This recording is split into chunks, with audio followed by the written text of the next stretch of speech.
अब समझते हैं रूपरेखा बनाना यानी स्केच करना। स्केच तो आप लोग करते ही होंगे आर्ट में। अब हम लोग मानचित्र में स्केच करना सीखते हैं। यदि कोई मानचित्र पैमाना मानकर बनाया गया है तो हम इसमें निश्चित जानकारी प्राप्त कर सकते हैं। यदि हम किसी स्थान या मकान की स्थिति के विषय में जल्दी जानकारी देना चाहते हैं तो उसके लिए बिना माप के एक रूपरेखा खींचकर बता सकते हैं। क्योंकि हमको जल्दी जानकारी देनी होती है तो इस करके हम लोग ऐसे ही रूपरेखा बनाकर बता देते हैं। आइए ऐसी ही एक रूपरेखा दिए गए निर्देशों के आधार पर बनाते हैं, जिसमें उत्तर दिशा कागज में ऊपर की ओर हो। आप लोग बना लेंगे?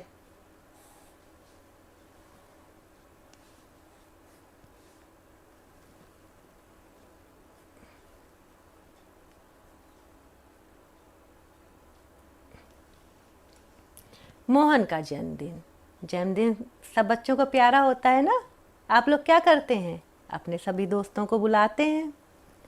उसी तरह मोहन का जन्म दिवस था। मोहन ने श्याम को अपने घर जन्म दिवस पर आमंत्रित किया। इससे पहले मोहन के घर श्याम कभी नहीं गया था।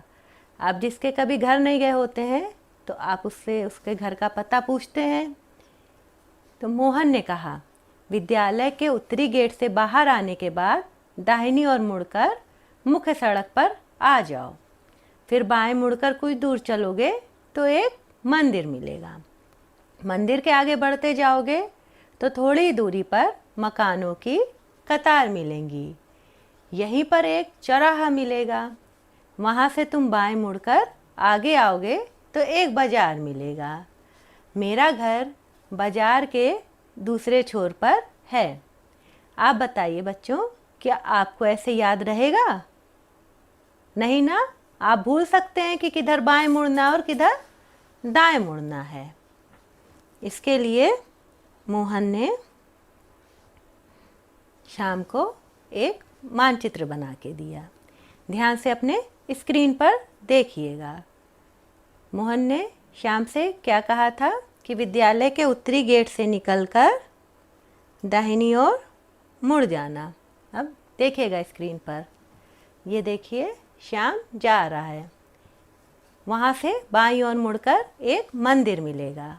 फिर कुछ घरों के आगे चौराहे से बाएं मुड़कर मकानों की कतार पड़ेगी और फिर मोहन का घर आ गया। आपने देखा जैसे मोहन ने उसको लिख के बताया था श्याम को, उससे आसान ये चित्र देख के वो पहुंच जाएगा। तो आपको क्या आसान लगा, रूपरेखा चित्र कि बताया हुआ? रूपरेखा चित्र। चलिए इसे और समझते हैं। ये रूपरेखा मानचित्र होता है। अगर हम मौखिक रूप से यही बात या निर्देश अपने मित्र को बताएंगे तो वह मोड़ आदि की भूल कर सकता है। अगर हम एक रूपरेखा मानचित्र खींचकर समझाते हैं तो कहीं भी पहुंचने में सुविधा होती है। एक रूपरेखा मानचित्र में सही दूरी होना आवश्यक नहीं है। दिशाएं और दूसरे विवरण भी अस्पष्ट होते हैं, किंतु कभी कभी हमें सही स्थितियों की जानकारी करनी पड़ती है। मानचित्र में तो आप बिल्कुल दिशाओं का और पैमाने और दूरी का ध्यान रखते हैं, लेकिन रूपरेखा मानचित्र में सही दूरी और दिशाओं का ज्ञान ना भी हो तब भी आप रूपरेखा मानचित्र बना सकते हैं। अब मानचित्र का अध्ययन कैसे करें? दिशा सूचक तीर मानचित्र के बाएं हाशिए पर बना होता है। इसे उत्तर रेखा कहते हैं। इस रेखा द्वारा हम मानचित्र की दिशाओं का ज्ञान होता है।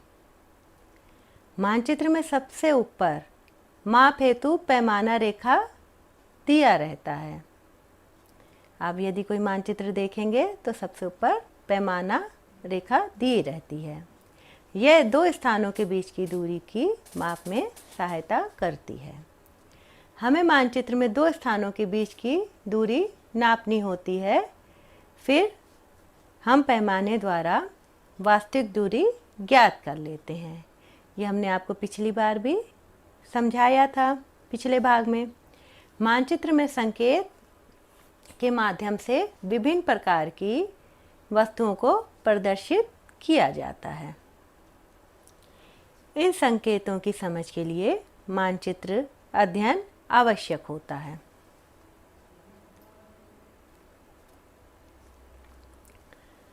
सुदूर संवेदन सामान्यतः किसी दूर स्थित स्थान, वस्तु, घटना अथवा धरातल के बारे में बिना वहां गए सूचना अथवा जानकारी प्राप्त करना सुदूर संवेदन कहलाता है। ये देखिए, सैटेलाइट के माध्यम से सुदूर संवेदन की सूचना और जानकारियाँ हमें प्राप्त होती हैं। आधुनिक वैज्ञानिक संदर्भ में इसका तात्पर्य आकाश में स्थित किसी उपग्रह, वायुयान अथवा गुब्बारे से किसी स्थान, वस्तु, घटना अथवा धरातल की जानकारी एकत्र करना और उसे आंकिक संकेतों द्वारा स्थान विशेष पर प्राप्त करना है।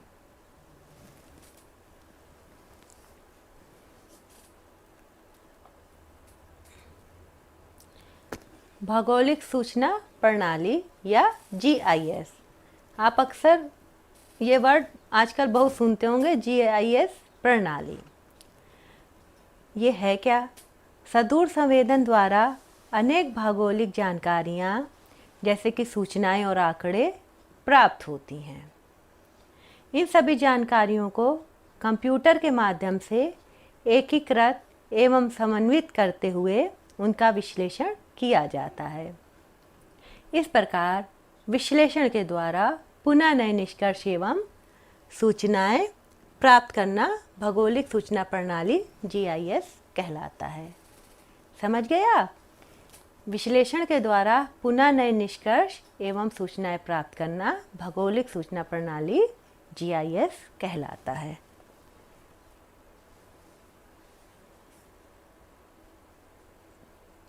आंकिक या कंप्यूटर मानचित्रण। कंप्यूटर की सहायता से मानचित्र का निर्माण करना आंकिक या कंप्यूटर मानचित्रण कहलाता है। आजकल मानचित्र कंप्यूटर की सहायता से भौगोलिक सूचना प्रणाली, जिसे GIS कहते हैं, के द्वारा निर्मित किए जाते हैं। GIS द्वारा सूचना का संचालन, एकीकृत एवं विश्लेषण किया जाता है। किसी स्थान की समस्या के समाधान अथवा कोई योजना बनाने के लिए कई तरह की जानकारियों की आवश्यकता होती है। इन जानकारियों को संगठित करके मानचित्र बनाया जाता है।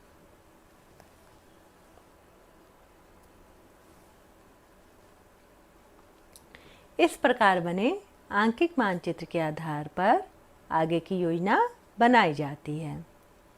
इसको उदाहरण से हम लोग समझते हैं। उदाहरण के लिए किसी स्थान के भूमि उपयोग जैसे कृषि, आवास, दुकान, उद्योग धंधे आदि के परिवर्तन का अध्ययन करने के लिए अलग अलग समय की जानकारी की आवश्यकता होती है। प्रत्येक समय की जानकारी GIS के द्वारा अलग अलग समय का मानचित्र तैयार कर विश्लेषण करना है। इस प्रकार जो मानचित्र बनता है वह दिए गए स्थान के भूमि उपयोग परिवर्तन में समय के साथ आए परिवर्तन को दर्शाता है।